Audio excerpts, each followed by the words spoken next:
प्यारी बहनों, अल्लाह ताला ने जो ज़मीन को फ़र्श बनाया तब हम देखते हैं कि ये कैसी ज़मीन है, कैसा फ़र्श है। हज़रत इब्न मसूद रज़ियल्लाहु अन्हु ने फरमाया, ज़मीन एक ऐसा फ़र्श है जिस पे चला जाता है, वही बिछोना है, वही हमारे बैठने की जगह है, वही जाए करार, वही हमारे रहने की जगह है। इसने ज़मीन को हमारे लिए हमवार बनाया, फ्लैट कर दिया, बराबर कर दिया। इसीलिए ज़मीन इंसान को लेकर ढलकती नहीं है, गिराती नहीं है, और इंसान सुकून के साथ इसके ऊपर अपनी ज़िंदगी बसर कर सकते हैं। अल्लाह अकबर। और आसमान को छत बनाया। आसमान कैसी छत है? हर चीज़ जो हमारे ऊपर बुलंद है वो आसमान है। अल्लाह ताला ने आसमान को बग़ैर सतूनों के बनाया। प्यारी बहनों, आप देख सकती हैं कि ये आसमान जो हमें अपने ऊपर नज़र आता है, इसमें है कोई पिलर? घर में अगर हम कोई बड़ा कमरा डालते हैं या उसकी छत बड़ी होती है तो हम क्या करते हैं? उसको पिलर से सपोर्ट करते हैं। वो तो घर की छोटी सी मामूली छत होती है, लेकिन वो सुभान ताला, वो आसमान जिसका हमें सिरा नज़र नहीं आता, हमारी नज़र टकरा के वापस आ जाती है, थक के वापस आ जाती है, लेकिन अल्लाह ताला ने उस आसमान को बग़ैर सहारे के, बग़ैर स्टोन के, बग़ैर पिलर्स के पैदा कर दिए। सुभान अल्लाह। और उसके नीचे सारी कहकशाएँ, सारे सियारे हैं जो अपनी अपनी ऑर्बिट में तैर रहे हैं, दूसरे से टकराते भी नहीं हैं। कितने बड़े सियारे हैं, प्लैनेट्स हैं। जैसे ज़मीन है प्लैनेट है, इस तरह के और भी बहुत से 8 प्लैनेट्स हैं, लेकिन कभी देखा है वो एक दूसरे से टकराए? इतने बड़े बड़े, लेकिन अल्लाह के हुक्म के कैसे पाबंद हैं, कितना अल्लाह का हुक्म मानते हैं। ये कैसे अल्लाह ताला ने उनको एक ख़ास रोड पे, एक ख़ास सर्कल पे, एक ख़ास रास्ते पर रखा हुआ है, वो एक दूसरे से टकराते नहीं। हाँ, जब अल्लाह का हुक्म होगा तो वो फिर टकरा जाएंगे, और वही दिन क़यामत का होगा। अल्लाह अकबर।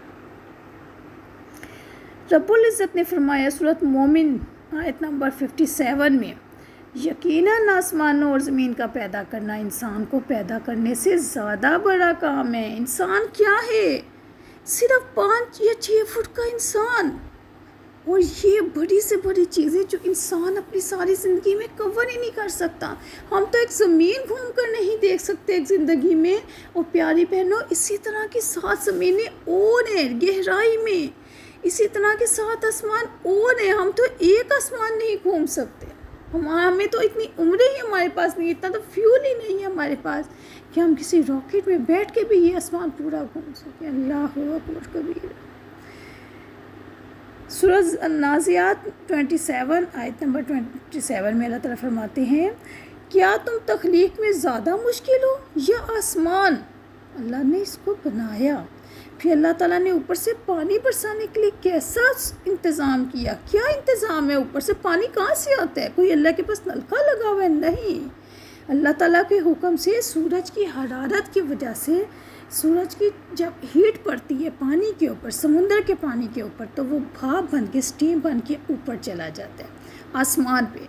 फिर आसमान पे जाके वो अल्लाह की फैक्ट्री में ठंडा होता है, वो बादल बन जाता है। फिर अल्लाह ताला बादलों को हुक्म देता है, हवाओं को हुक्म देता है, और वो बादलों को लेके उड़ा के दूर ले जाती हैं। फिर जिस इलाके के लिए अल्लाह ताला का इरादा होता है वहाँ ये पानी बारिश की सूरत में बरसा दिया जाता है। अल्लाह अकबर। इसीलिए आप देखते हैं कुछ इलाकों में बारिश हो रही होती है और कुछ इलाकों में उसी वक्त बारिश नहीं हो रही होती। रब्बुल इज़्ज़त ने फरमाया सूरह अल-अराफ आयत नंबर 57 तर्जुमा, और वही है जो हवाओं को अपनी रहमत से आगे आगे खुशखबरी बना के बेचता है, हत्ता कि जब वो भारी बादल उठा लेती हैं हम इसे किसी मुर्दा ज़मीन की तरफ हाँक देते हैं, फिर हम इससे पानी उतारते हैं, फिर इसमें से हर किस्म के फल निकालते हैं। इसी तरह हम मुर्दों को निकालेंगे ताकि तुम नसीहत कबूल करो। याद रखें प्यारी बहनों, ये जो हमारी ये जितनी भी निशानियाँ फैली हुई है, ये सिर्फ़ और सिर्फ ये बताने के लिए कि हाँ, वो रब्बुल इज़्ज़त है। जिस तरीके से ज़मीन से फल, पौधे, दरख्त निकालता है, उसी तरह इंसानों को भी निकालेगा, मुर्दों को भी ज़िंदा करेगा। अल्लाह ताला तो हर चीज़ पर कादिर है। अल्लाह ताला सब कुछ कर सकते हैं। सुभान अल्लाह। अल्लाह فلا تجعلوا للہ اندادا، اللہ کا کوئی شریک نہ بناؤ۔ اس کا مطلب کیا ہے کہ عبادت کے مختلف اقسام میں سے اللہ کے سوا اور کسی کی عبادت نہ کی جائے، اس کے سوا کسی کے سامنے ہاتھ پھیلانا شرک ہے۔